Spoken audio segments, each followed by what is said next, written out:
우리 옆에 분하고 한번 인사하시죠. 하나님 성품에 참여합시다. 이렇게 한번 인사하겠습니다. 하나님 성품에 참여합시다. 여러분 혹시 그 같은 물건을 2번 이상 사보신 경험이 있으신지요? 제가 이사를 했잖아요. 이사를 하다 보니까 이삿짐을 싸는데 제가 사놓은, 그리고 한 번도 쓰지 않은, 나중에 써야지라고 그땐 사놨으나 까맣게 잊어버리고 또 그 물건을 샀던 것들이 꽤 많이 있더라고요. 뭐 선도 그렇고, 특히 저는 책이 그런데 책을 정리하다 보니까 똑같은 제목의 책이 여러 권 있는 거예요. 예를 들어서 똑같은 책을 출판사가 다르게 뭐 이렇게 나타내면 겉표지가 다르잖아요. 내용이 똑같은데도 산 거죠. 그때는 필요해서 좋아서 샀겠지만 결론은 뭐냐면 그 책은 결코 읽지 않았다는 겁니다. 나중에 읽어야지라고 사놓고 또 서점에 가면 저거 필요해, 사야지 해놓고 사놓고는 잊어버리는 거죠. 제가 그걸 보면서 우리에게 많이 갖는 것이 중요한 것이 아니라 내가 무엇을 가지고 있고 그것을 어떻게 사용하고 있는지가 훨씬 더 중요하구나, 이것에 대해서 깨닫게 되었습니다. 한국의 조사이긴 하지만 현재 교회를 다니는 10대들에게 물어보니까 10년 뒤엔 교회를 안 다닐 것 같다라고 말하는 사람들이 30% 이상이었다고 합니다. 왜 이런 결과가 나타날까요? 성경에 대해서, 예수님에 대해서 말하는 사람은 정말 많은데 성경대로, 예수님을 믿는 대로 살아가는 사람들이 안 보이더라. 이것이 솔직한 젊은이들이 해준 대답입니다. 저희가 오늘 베드로후서를 살펴볼 텐데요, 베드로는 예수님의 수제자였지만 급한 성격 때문에 여러 번 실수를 해서 예수님에게 여러 번 꾸중도 들었던 사람이죠.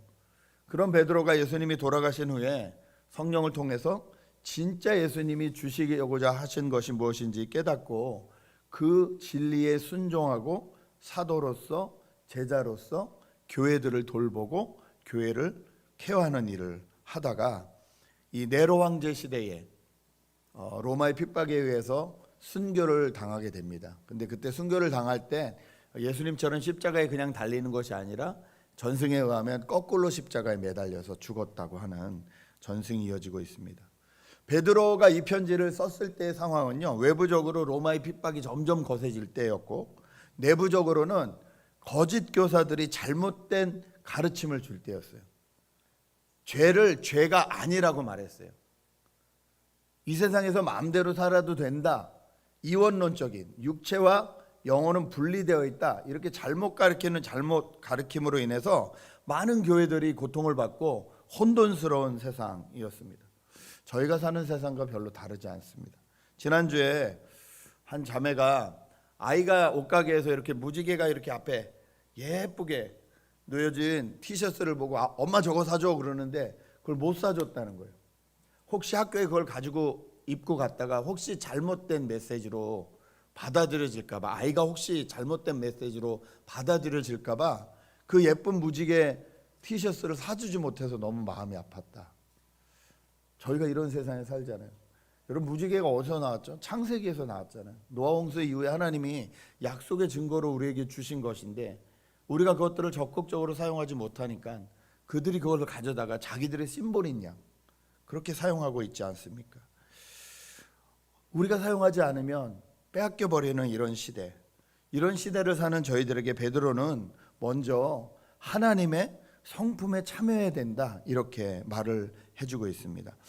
1절에서 4절까지 보면 하나님의 성품에 참여하라는 것에 대해서, 하나님이 성품을 주셨다는 것에 대해서 얘기하고 있는데요, 4절 말씀을 함께 보시겠습니다.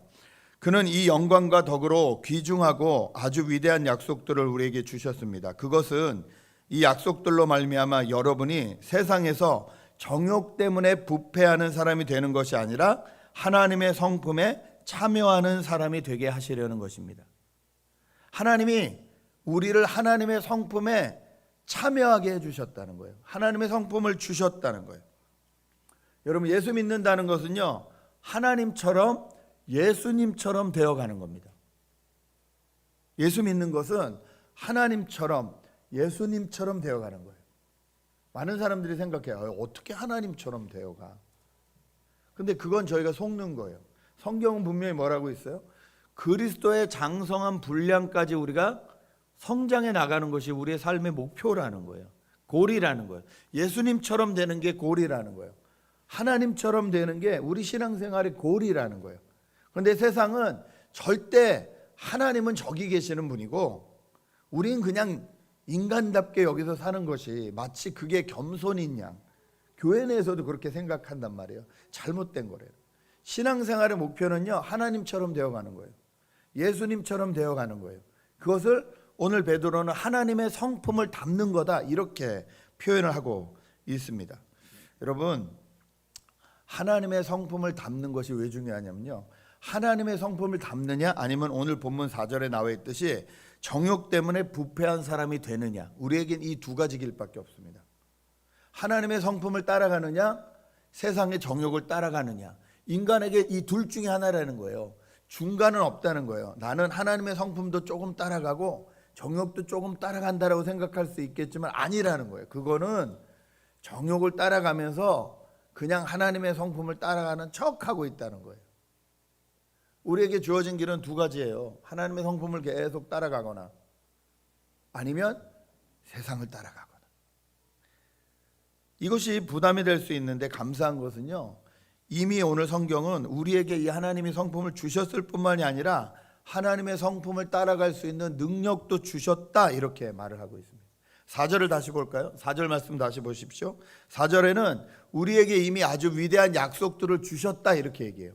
그리고 3절로 가보면 어떻게 말하냐면요, 3절은 이렇게 말합니다. 하나님께서는 우리가 그를 알미로 말미암아 생명과 경건에 이르게 하는 모든 것을 그의 권능으로 우리에게 이미 주셨습니다. 하나님의 권능으로 우리에게 주셨다는 거예요. 하나님은 우리를 부르셔서 그의 영광과 덕을 누리게 해주신 분이십니다. 영어로 보면 좀 쉽겠지만 한국어는 세 번역임에도 불구하고 조금 헷갈려요. 이걸 메시지 성경은 더 쉽게 이렇게 번역을 해놨습니다. 우리는 하나님을 기쁘시게 해드리는 삶에 어울리는 모든 것을 기적적으로 받았습니다. 그것은 우리를 하나님께로 초청해 주신 분을 우리가 직접 친밀하게 알았기 때문입니다. 우리에게 하나님의 성품에 참여할 능력을 주셨는데 그 능력을 어떻게 받았냐? 우리를 하나님에게 인도하신 분 누구시죠? 예수 그리스도와 친밀함을 통해서 받았다는 거예요. 우리가 하나님의 성품을 받았고 하나님의 성품에 같이 깊이 들어갈 수 있는 근거, 하나님 닮아갈 수 있는 근거는 예수님 안에 있다는 거예요. 그렇습니다. 예수님은 하나님의 성품이 무엇인지를 이 땅에서 우리에게 보여주신 분이세요. 하나님은 어떤 성품을 가지고 계신지, 하나님은 어떤 분이신지. 여러분, 운동을 하거나 뭔가 배우려고 할 때는 일단 대상이 필요해요. 본받을 대상, 보고 배울 대상이 필요해요. 그래서 코치가 필요하기도 하고 그러잖아요. 누가 내 폼을 잡아주기도 하고 이렇게 치는 거야 시범을 보여주기도 하고. 마찬가지로 신앙생활에도 우리에게 대상이 필요한데, 모델이 필요한데, 그분이 누구냐? 예수 그리스도시라는 거예요. 예수님이 우리에게 모델이 되어 주셨습니다. 최고의 모델이 되어 주셨습니다. 그분은 바리새인들이나 종교 지도자들이 말하는 거룩과 다른 거룩을 보여주셨어요. 종교 지도자들이 갖고 있는 거룩은 뭐냐면요, 죄가 있는 곳엔 가지도 말라는 거예요. 그렇죠? 죄가 있는 곳엔 가지도 말아라. 묻는다. 하얀 옷 입고 검은 먹튀면 어떡하냐, 이거잖아요. 그런데 예수님은 어떻게 하셨어요? 그 죄인들에게 찾아가셨어요. 그래서 그 죄인들이 가지고 있는 죄가 무엇인지 가르쳐 주셨어요. 그리고 그들이 그 죄에서 벗어날 수 있는 방법을 가르쳐 주셨어요. 어떤 게 진짜 거룩일까요?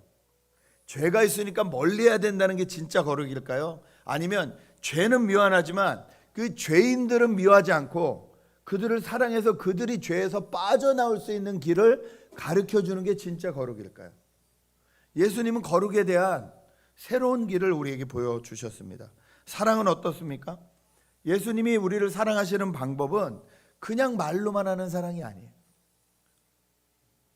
어제도 자매들이 이렇게 모여서 하는 얘기가, 남편이 도대체 내 마음을 조금이라도 이해해 줬으면 좋겠다.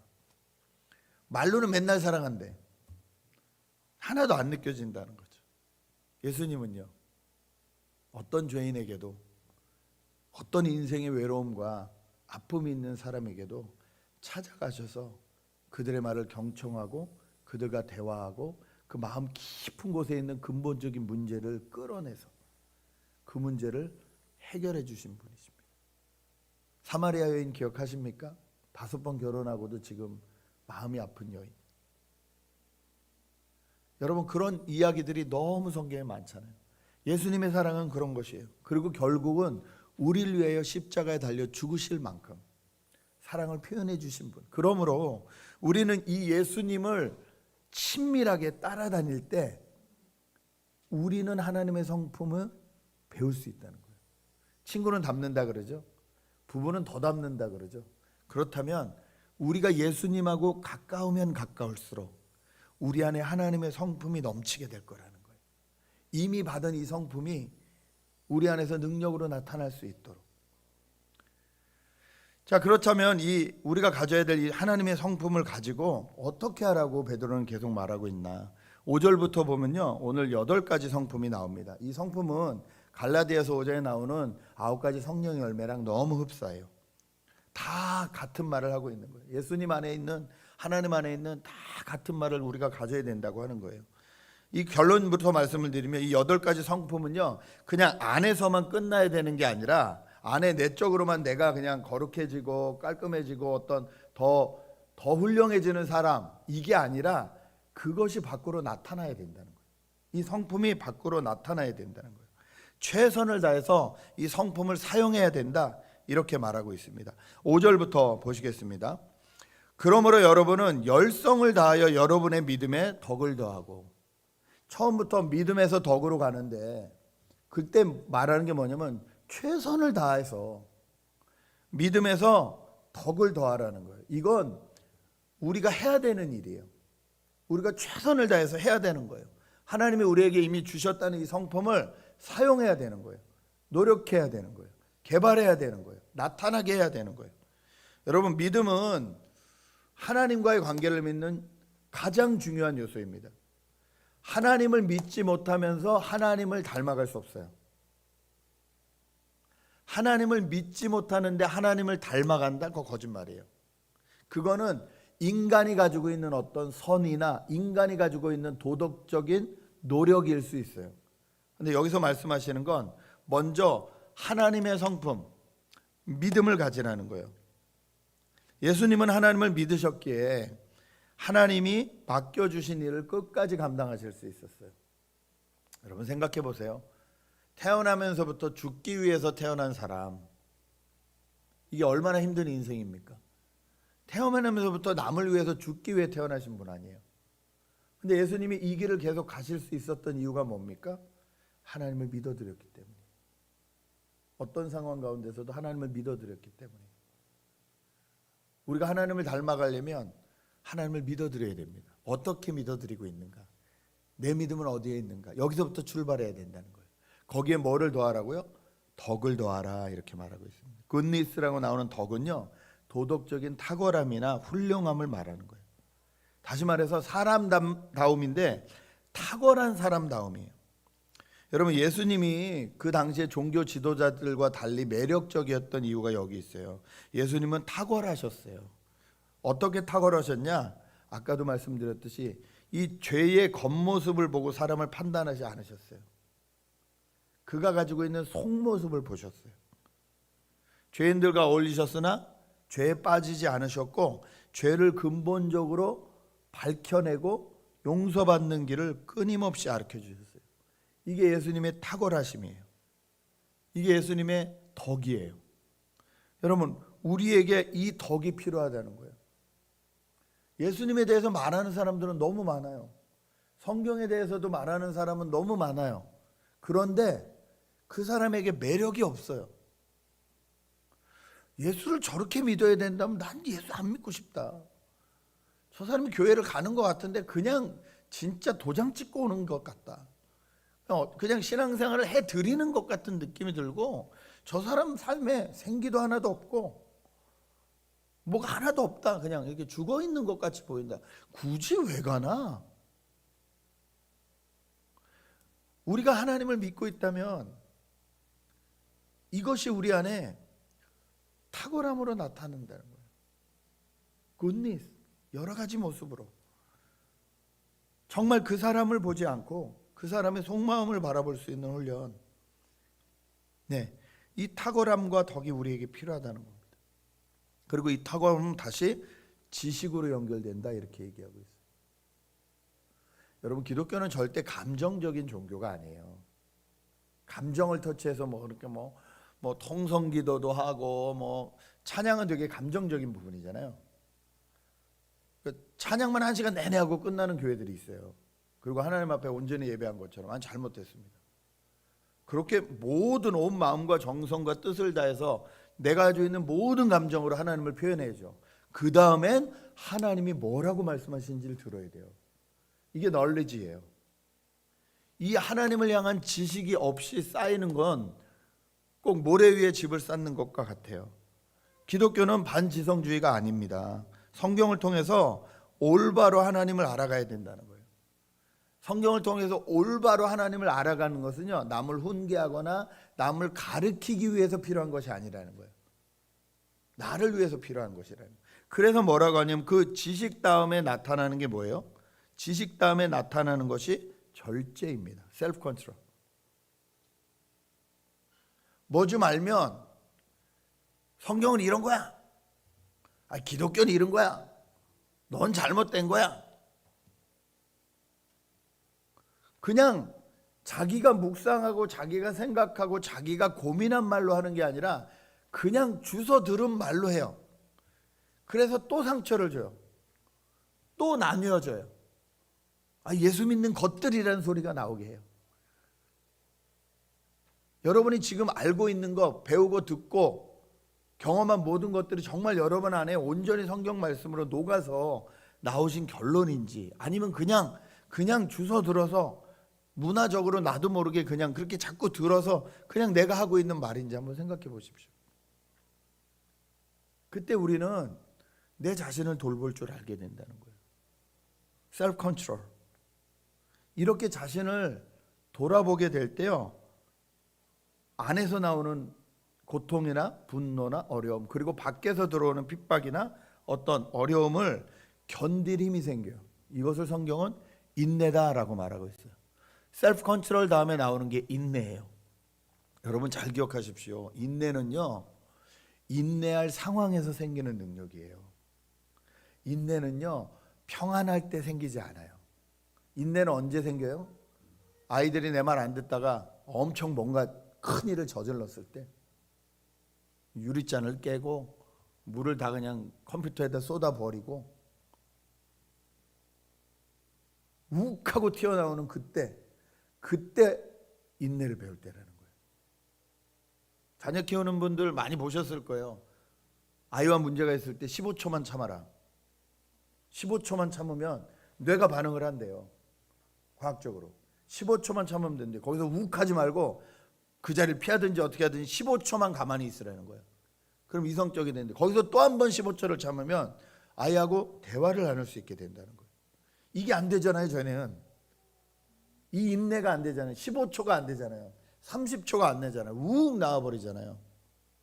그런데 셀프 컨트롤 뿐만이 아니라 그 다음에 우리가 이 셀프 컨트롤을 통해서 외부로부터 오는 자극도 이겨낼 수 있게 되는 게 인내라는 거예요. 아이들이 물을 쏟고 남편이 화를 내게 하고 어떤 문제가 직장에서 생겼을 때에 그때 반응하는 방법은 두 가지입니다. 확 하고 올라오는 방법과 두 번째는 하나님이 나에게 인내를 키우게 하시는구나. 상황은 똑같아요. 상황은 똑같아요. 변하지 않아요. 내가 확 화를 내도 변하지 않아요. 속이 시원할 것 같으세요? 아니요. 또 문제가 일어나요. 그걸로 인해서 더 큰 게 날라올 수 있어요. 그렇죠? 왁 했다가 엄청 크게 싸울 수도 있고, 승질 한번 부렸다가 그때 한 번만 더 인내한다면, 하나님이 나를 지금 인내의 캐릭터를 내 안에 주시려고 이런 자리를 주셨구나. 하나님 안에서 인내하는 걸 배우는 거예요. 하나님의 성품을 나타낼 기회가 생긴 거예요. 급하게 말하지 말고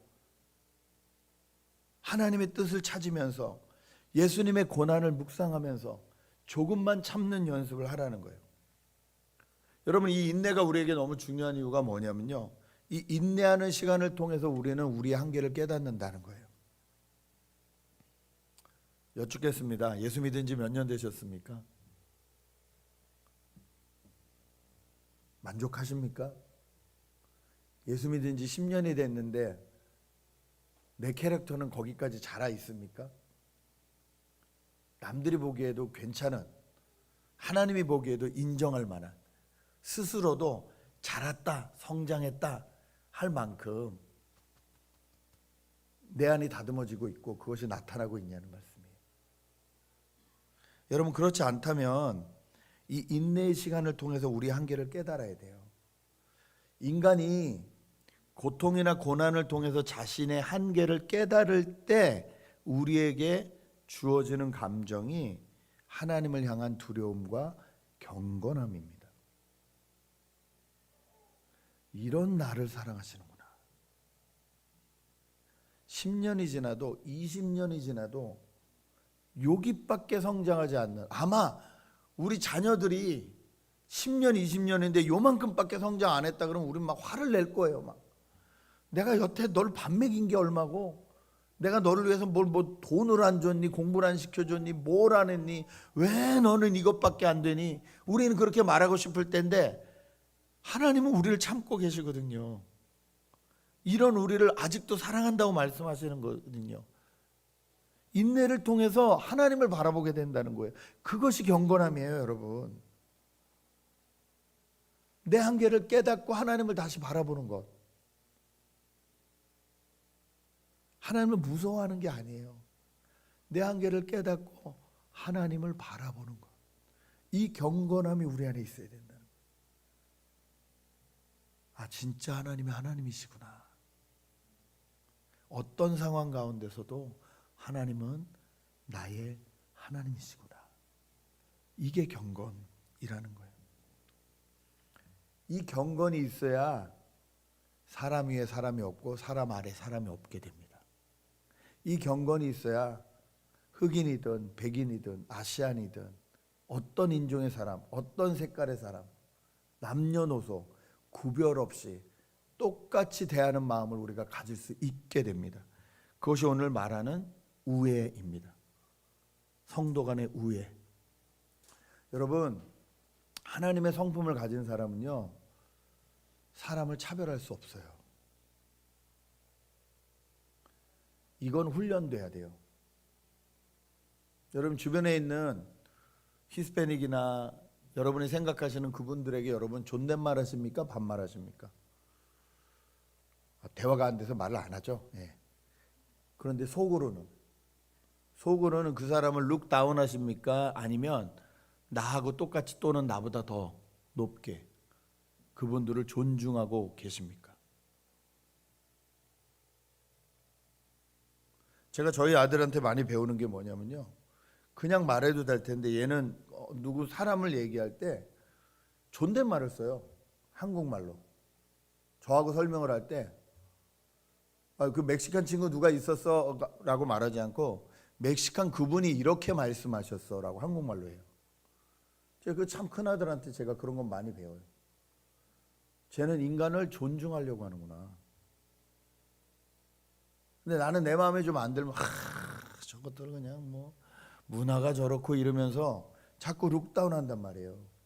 하나님이 만드신 사람인데, 하나님이 사랑하시는 사람인데 내가 무슨 자격으로 룩다운 하냐는 거예요.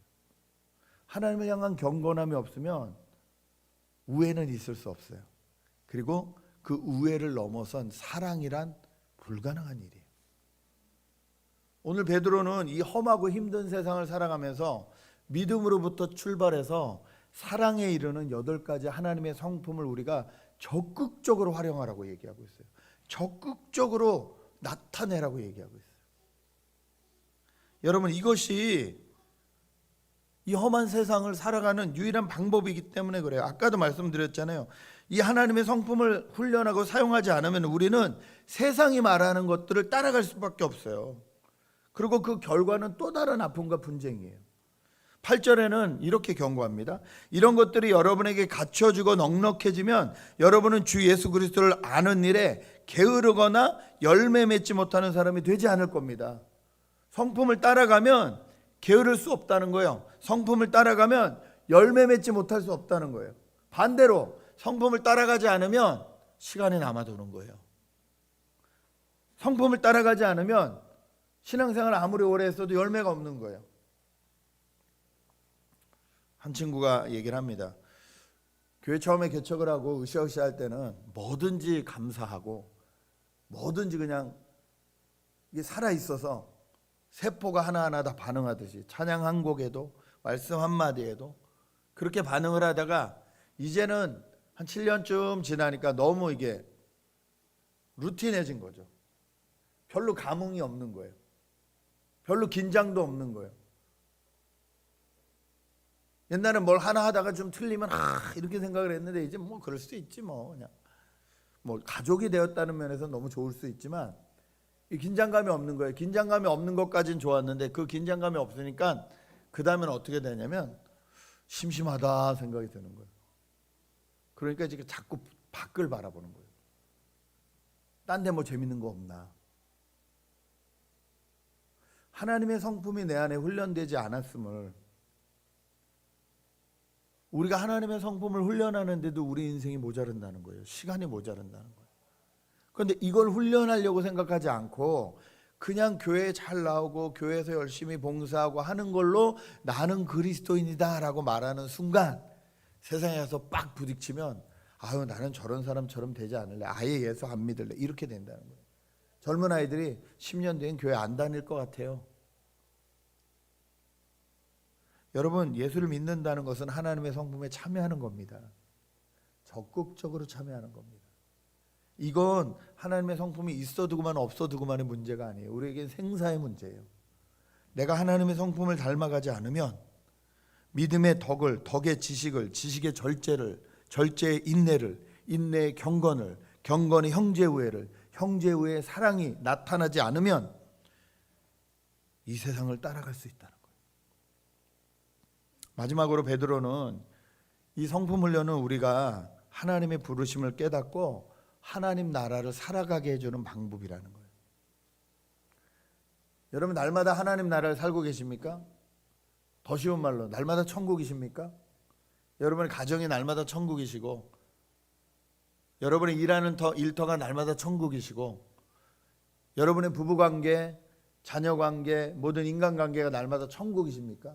하나님은 우리를 그렇게 살라고 말씀하셨어요. 하나님 나라가 이미 임했다. 그 나라를 살아라. 천국같이 살아라 하는데 왜 못 살고 있을까요? 내가 하나님의 성품에 참여하지 못하면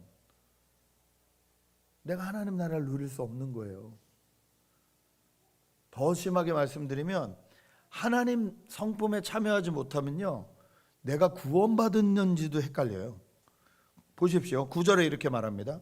그러나 이런 것들을 갖추지 못한 사람은 하나님의 성품을 갖추지 못한 사람은 근시안이거나 앞을 못 보는 사람입니다. 미래를 볼 수 없다는 거예요. 뿐만 아니라 이런 사람은 자기의 옛 죄가 깨끗하여졌음을 잊어버렸다는 거예요. 그러니까 어떤 생각을 해요? 교회를 다니지만 내가 진짜 구원 받았나? 나 오늘 죽으면 정말 구원 받았나? 아니 이미 예수를 주로 고백해서 구원을 받았는데 왜 그 자리에 앉아 있냐는 거예요. 하나님의 성품에 참여하는 일을 안 하고 있다는 거예요.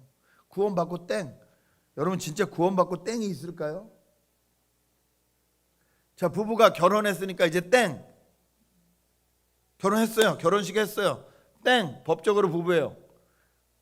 그 다음엔 자기 마음대로 살아도 되나요? 어제 자매들이 모여서 얘기하는데 결론이 뭐냐면요. 결혼을 했는데 지 인생을 사내였어요.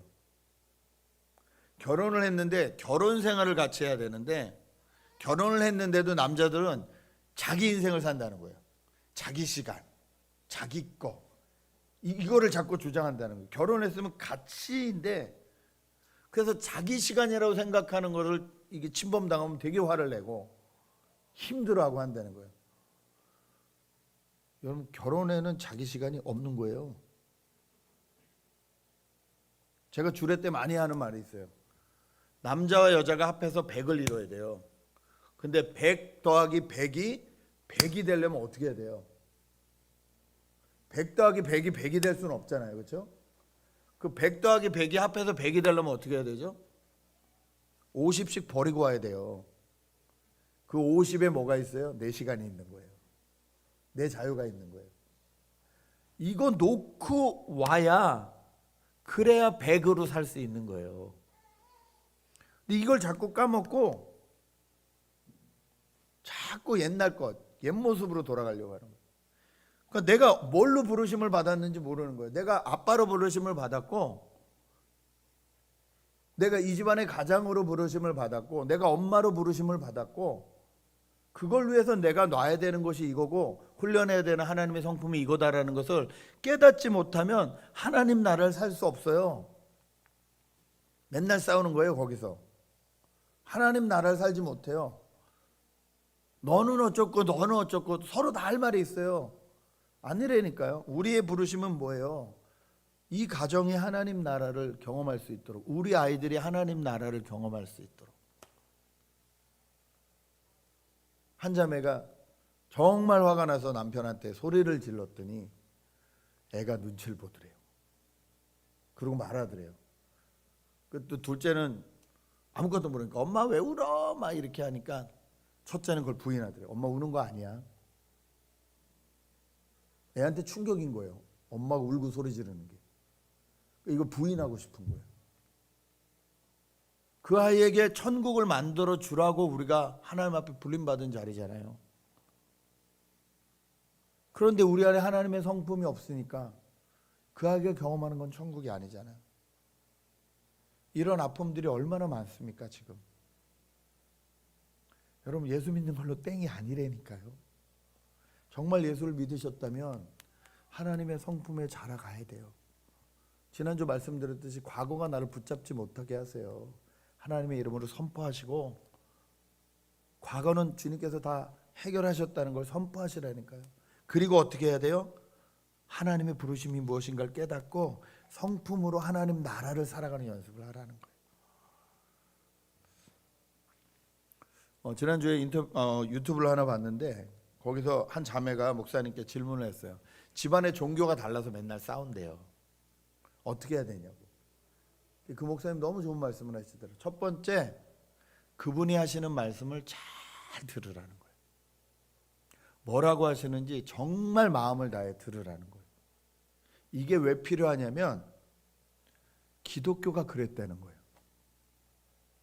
그러면서 말씀하시면서 옥성득 교수님의 이 초기 기독교에 대해서 책을 소개시켜 주는데, 거기 보니까 지금 저희가 기독교라고 생각하고 쓰는 모든 단어들이요, 다른 종교에서 빌려와서 우리식으로 바꾼 거예요.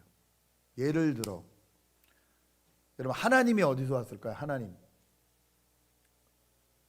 원어로 가르치면 선교사님들이 야훼라고 가르쳐야 되잖아요.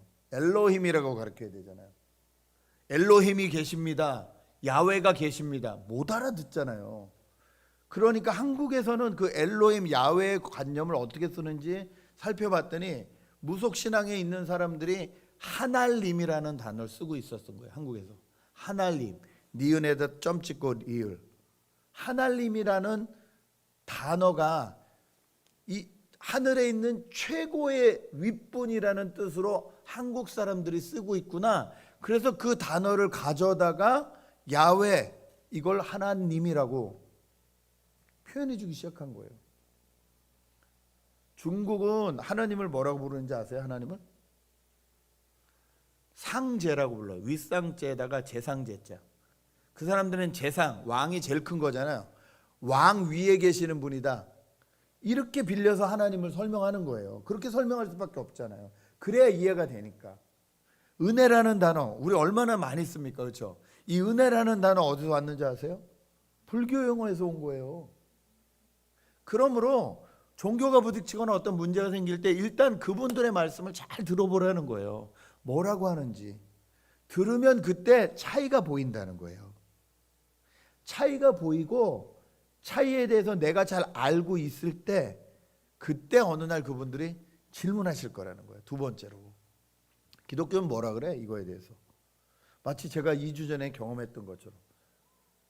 기독교에는 죽은 사람을 위해서 기도하는 게 없죠. 다른 종교에는 있거든요. 천주교도 있고 불교도 있고. 근데 왜 기독교는 없을까? 그거 다 잘못된 거고 기독교가 맞는 거. 이러면 얘기가 안 되는 거예요. 다행히 제 옆에 현명한 분이 계셔서 누굴 위해서 기도하고 싶은데 라고 질문을 해줬기 때문에 그 자매가 마음을 열어서 얘기를 해줘서 기독교의 다른 점을 설명할 수 있었지만, 저희는 이런 오류를 범하기가 너무 쉽다는 거죠. 그러므로 먼저 충분히 들어주고 기독교와 다른 것이 무엇인지 충분히 안 다음에, 그 다음에 우리가 정말로 선한 마음으로 그분들을 기다리고 옆에 같이 있다가 그분들이 어느 날 궁금해하는 그날, 기독교는 도대체 뭐라고 하래? 그럴 때 겸손함으로 얘기해 주는 것. 이걸 위해서 저와 여러분을 하나님께서 불러주셨다는 겁니다. 여러분 기억하십시오. 저희가 정말 예수 믿고 땡이라면요, 여러분 예수 믿는 그 순간 진짜로 난 하나님을 믿습니다 라고 고백하는 그 순간 우리는 하나님이 데려가시는 게 제일 행복한 거예요. 그렇죠? 천국보다 좋은 것은 없잖아요. 동의하십니까? 동의하신다면 예수 믿고 땡이라면 그때 올라가는 게 최고인 거예요. 근데 여기 남겨두셨잖아요. 왜요? 우리를 부르신 그 자리에서 이 하나님의 성품으로 하나님 나라를 연습하고 하나님 나라를 살아내고 하나님 나라를 가르쳐주라고. 얼마나 이 하나님 나라를 몰라서 고통받고 고생하는 사람들이 많습니까? 얼마나 많은 사람들이 하나님을 몰라서 우리에게 상처를 줘요. 우리 자녀들에게 상처를 줘요. 여러분도 상처 입고 걷잖아요. 그냥 인생 그런 거야라고 끝나면 안 되죠. 이제는 하나님을 아는 우리가 이걸 바꿔야죠. 하나님의 성품으로 바꿔야죠.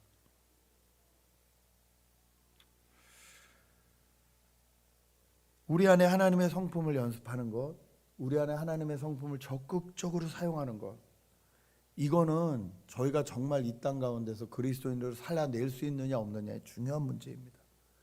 그냥 믿음의 덕을, 절제를, 인내를 좋은 말씀이야, 그러나 나랑은 상관없어, 이렇게 생각하지 마세요. 그러면 우리는 세상 쫓아가고 있다는 거예요. 오늘 성경은 분명히 얘기해 주고 있습니다. 환난의 시대일수록, 어려운 시대일수록 하나님의 성품에 참여하라는 거예요. 하나님의 캐릭터. 그래서 우리가 마치 사람들이 예수님 같아, 이런 말 들어야죠. 내가 기독교는 안 다니지만 저 사람 보면 제대로 믿는 것 같아. 그럼요. 그것이 하나님이 기대하시고 우리가 가져야 될 꼴이라니까요. 6월 두 번째 주입니다. 이미 날씨는 더워질 대로 더워졌고 짜증나는 일들 더 많이 생길 거고, 이때 하나님의 성품을 많이 묵상하시고 많이 연습하시고, 그리고 우리에게 불러주신 그 자리에서 하나님의 성품으로 하나님 나라를 살아드리는 저와 여러분 되실 주님의 이름으로 축복합니다. 기도하겠습니다. 이 시간에 함께 기도할 때에 혹시 교회를 다니지만 예수를 믿지만 뭔가 막혀 있거나 기대가 없어졌거나 이러고 있다면 내가 하나님의 성품에 어디까지 참여하고 있는지, 하나님의 나라를 이 땅에서 살아내야 될 텐데 구체적으로 내가 훈련해야 될 하나님의 성품이 무엇인지, 이 성품이 또 사랑으로 흘러나가서 내 주변의 사람들이 하나님 나라를 경험해야 될 텐데 나를 통해서 하나님 나라를 경험해야 될 사람이 누군지, 이번 주에 내가 품고 사랑해야 될 사람이 누군지, 성령께서 기억나게 하시는 그 사람 붙들고 이 시간에 함께 같이 기도했으면 좋겠습니다. 함께 기도하십니다. 아버지 하나님, 은혜를 감사합니다.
주님.